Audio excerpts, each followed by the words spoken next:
जज Arshad Malik video case का फैसला सुप्रीम कोर्ट ने आज सुना दिया। सुप्रीम कोर्ट के 3 रुकनी बेंच ने, जिसको जस्टिस आसफ सईद खोसा साहब जिसकी सरबराही कर रहे थे और जिसमें जस्टिस अजमत सईद और जस्टिस उमर अता बंदयाल शामिल थे, उन्होंने ये फैसला सुनाया।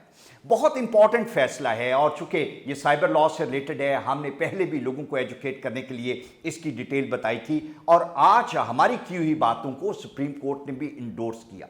सुप्रीम कोर्ट ने अपनी जजमेंट में 5 इंपॉर्टेंट इश्यूज जो हैं उसको आइडेंटिफाई किया और ये कहा गया कि हमें इसे सेटल करने की जरूरत है।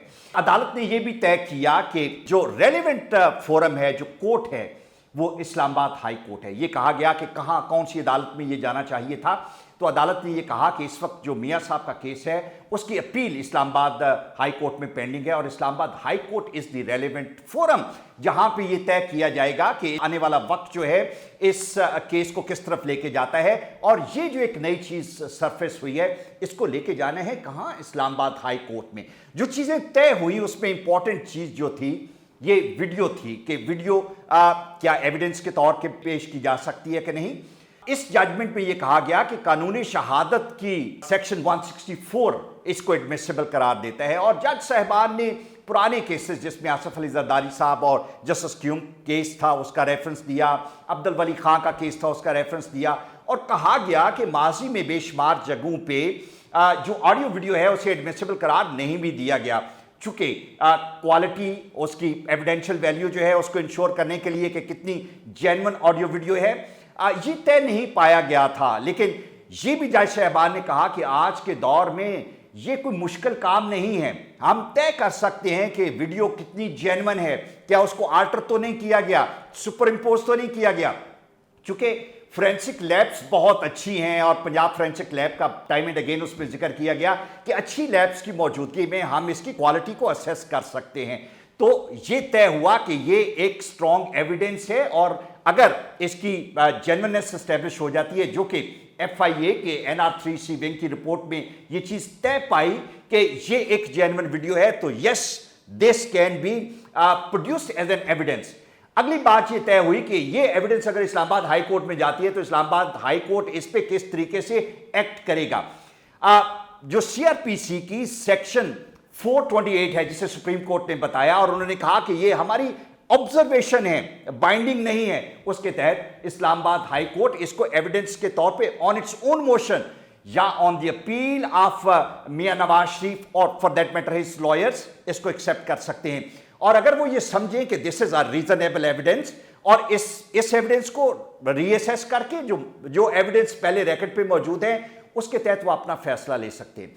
हाई कोर्ट ने यह भी होल्ड किया कि अगर इस्लामाबाद हाई कोर्ट ये चाहे तो इसको वो रिवर्ट बैक कर सकते हैं, ट्रायल कोर्ट को दोबारा भेज सकते हैं कि जी प्लीज ये नई एविडेंस आई है और आप इसको देखें। चूंकि जज अरशद मलिक का कंडक्ट करैक्टर जो है शेडी रहा है और उसमें उन्होंने ये कहा कि उन्हें कोर्स किया गया और बाकी सारी चीजें हुई, इस जजमेंट में ये भी होल्ड किया गया। और अगर इस्लामाबाद हाई कोर्ट इसे समझता है कि द डिसीजन मेड बाय जज Arshad was under question, was under some pressure, तो दोबारा रिवर्ट बैक किया जा सकता है ट्रायल कोर्ट को कि प्लीज इसको आप दोबारा सुने, एविडेंस जो प्रोड्यूस की गई उसे देखें, नई एविडेंस है तो उसे सुने।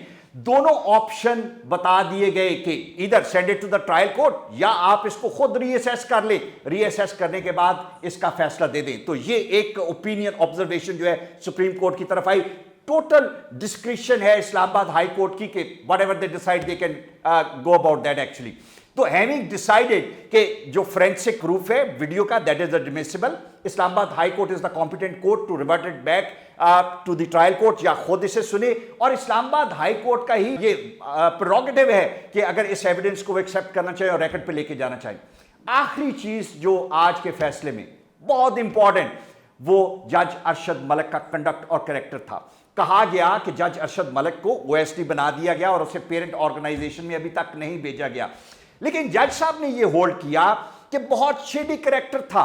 उनका जो एफिडेविट और प्रेस रिलीज थी उसमें उन्होंने खुद माना कि वो इस तरह की एक्टिविटीज में इन्वॉल्व थे।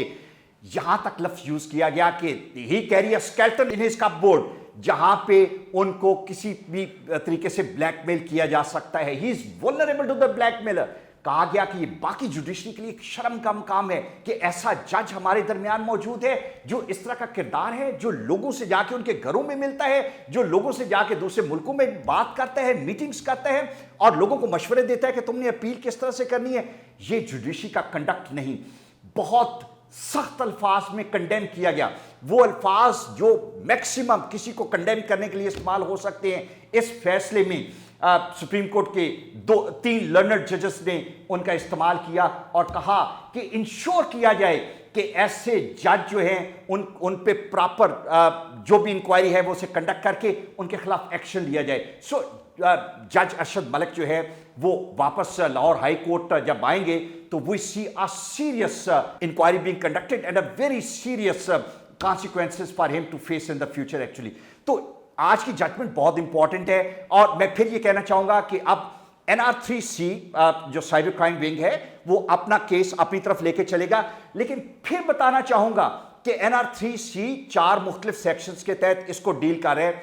उनमें से 2 इररेलेवेंट हैं। हमारी एजेंसीज अक्सर ये करती हैं कि जो 2 रेलेवेंट या 3 रेलेवेंट सेक्शंस होती हैं 4-5 इररेलेवेंट उससे ऐड कर देती हैं। मैं इनको फिर बताना चाहूंगा। सेक्शन 13 कंप्लीटली इररेलेवेंट है, वो बिजनेस ट्रांजैक्शन से रिलेटेड है, जहां पे कोई बंदा कोई डिजिटल फॉर्जरी करता है, not related to this particular video. Section 21 भी इररेलेवेंट है। आपको पता होना चाहिए कि वो sexual super imposition of the videos है, इसमें कुछ नहीं हुआ। सेक्शन 20 और 24 है और सेक्शन 20 और 24 में फिर मैं ये कहूंगा कि मरियम फीफी जिन्होंने इसे डिसमिनेट किया, वीडियो ओरिजिनल है या नहीं। ओरिजिनल से मुराद ये है कि वो वीडियो जिस कैमरे से बनाई गई, फॉरगेट अबाउट दैट। लेकिन जब किसी वीडियो को आप डिसमिनेट करते हैं तो आप क्राइम करते हैं।